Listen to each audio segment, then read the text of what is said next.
The first ship carrying aid for Gaza has set sail from Cyprus. It's expected to take a couple of days to reach its shores. In the meantime, aid continues to drop from the sky.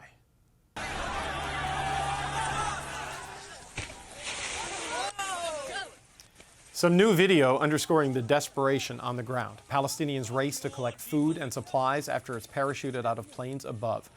This is how an increasing number of countries are trying to get aid to civilians as Israel faces claims of blocking ground shipments. But the United Nations says aid delivery by air and sea cannot be a substitute for UNRWA, the agency considered the main lifeline for Palestinians. Canada has restored funding to UNRWA. Many other nations, though, have not, after Israel accused 12 of its employees of participating in the October 7th Hamas attack. Juliette Touma is the Director of Communications for the United Nations Relief Agency for Palestinians. Juliette Touma, welcome back to the show. Thanks for having me, David. So the last time we spoke, this was before these allegations were made against these specific UNRWA employees, before the funding was paused or cut off entirely, and now the resumption of funding. At this stage, where do you think UNRWA is operationally and reputationally? Look, we've seen a resumption, including from Canada and from Sweden. However, there continues to be a large number of our donors, 14 of them who have not unsuspended, if you wish, who have not resumed funding to the agency. So while we are at a much better place in comparison to where we were end of January, it's hard for us to predict where we will be in a few weeks' time. So we're not out of the woods.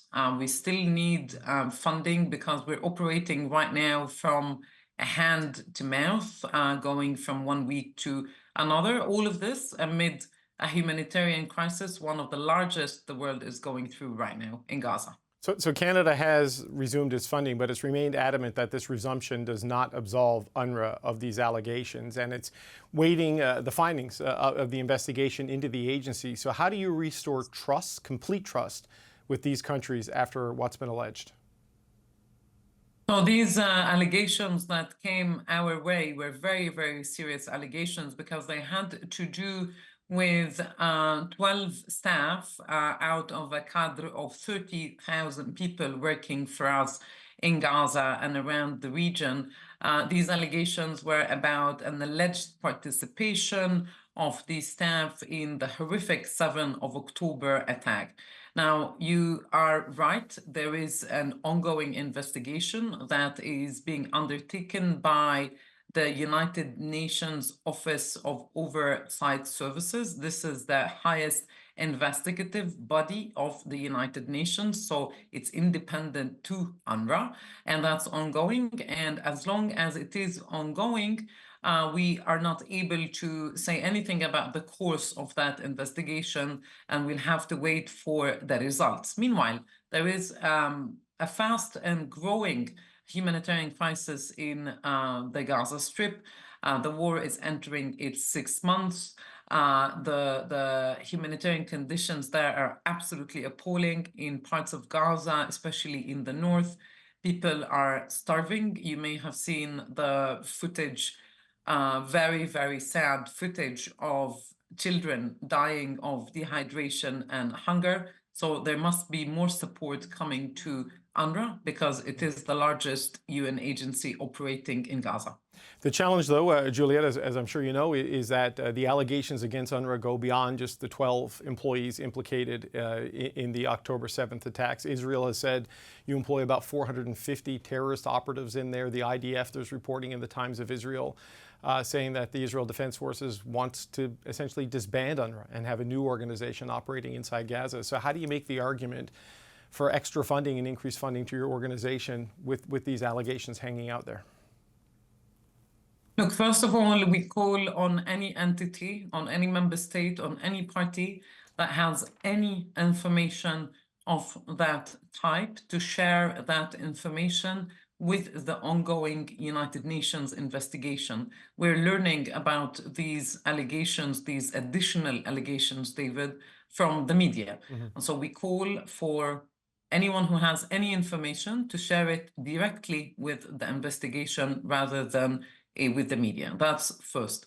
Now, meanwhile, there is a humanitarian situation that is in a place where there's only one United Nations agency that has been shouldering the vast majority of the humanitarian work, and that is UNRWA.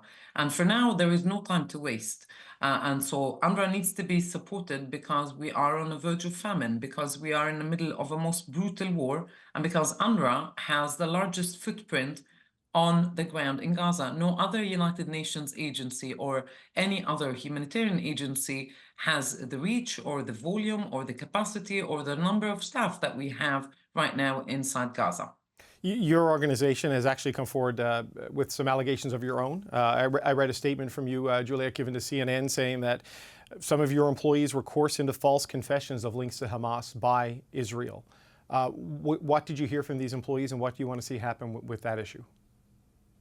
There's been so many violations against the United Nations, including UNRWA, since the war began. They vary from hits against United Nations facilities, including schools that are sheltering people. They go towards hits on United Nations convoys.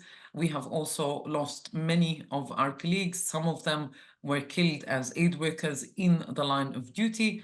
And most recently, yes, we have interviewed several of our staff members who were released from Israeli detention, and they told us some harrowing stories of ill treatment while they were in detention during interrogations. And so for all these violations against the United Nations, there needs to be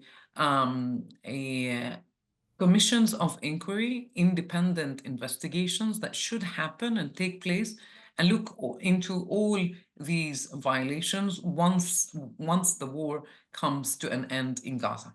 On the aid front and on the humanitarian situation, we've seen an increasing number of deaths from malnutrition.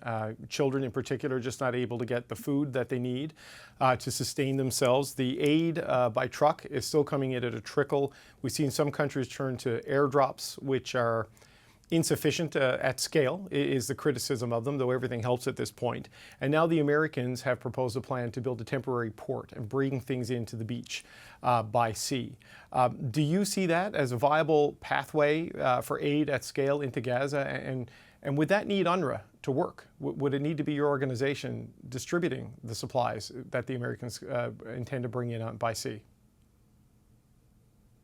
Any effort that would increase the flow of humanitarian assistance into the Gaza Strip to help alleviate some of the suffering of the desperate people of Gaza is very, very welcome.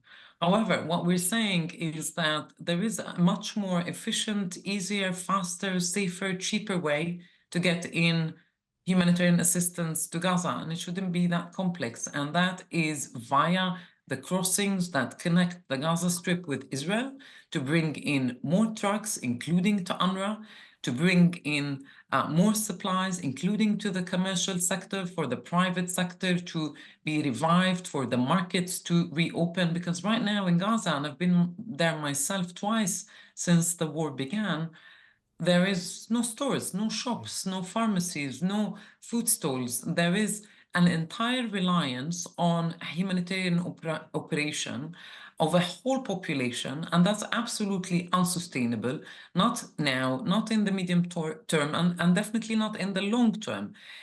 So there needs to be more humanitarian assistance coming by road, including to UNRWA, because simply we have the largest footprint and we have the know-how. And by the way, we are hosting right now 1 million people in UNRWA shelters, and there needs to be a boost to the private sector so that we all share, so that people can go to shops, so that they can buy the supplies that they need for those who have cash on them. Just to end this, Juliette, if I can, where we started this conversation, some funding has resumed, but the majority of the donors have not. So how much cash on hand does UNRWA have to sustain its operations? I mean, without a change in this, how much longer can you reasonably operate at a reasonable level? It's a cash-strapped organization, and I think it's one of the very few situations that the world has gone through when you have the largest humanitarian organization working in one of the most brutal wars, responding to humanitarian needs, being cash-strapped. So We're not out of the woods. We're doing hand to mouth. We're going day by day. What is key for us is that there is no interruption in the humanitarian operation in Gaza, because guess what? People in Gaza are not able to wait 30 days, 60 days, 90 days.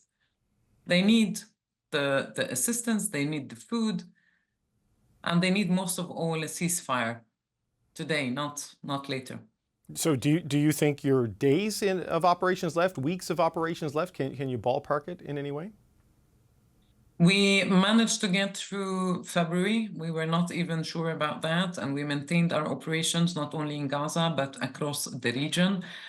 We should be okay for March, but what happens after the 1st of April is a mystery, and that is by far not healthy. You see, we also operate in places that are an absolute tinderbox. We operate in Syria, in Lebanon, in Jordan, in the West Bank, including East Jerusalem. So it's absolutely fundamental for our donors who have suspended the funding to the agency to reconsider that decision and to continue to fund UNRWA. There is no alternative to UNRWA. Juliette Touma, Director of Communications for the United Nations Relief Agency for Palestinians, thank you so much for your time today. Thanks for having me, David.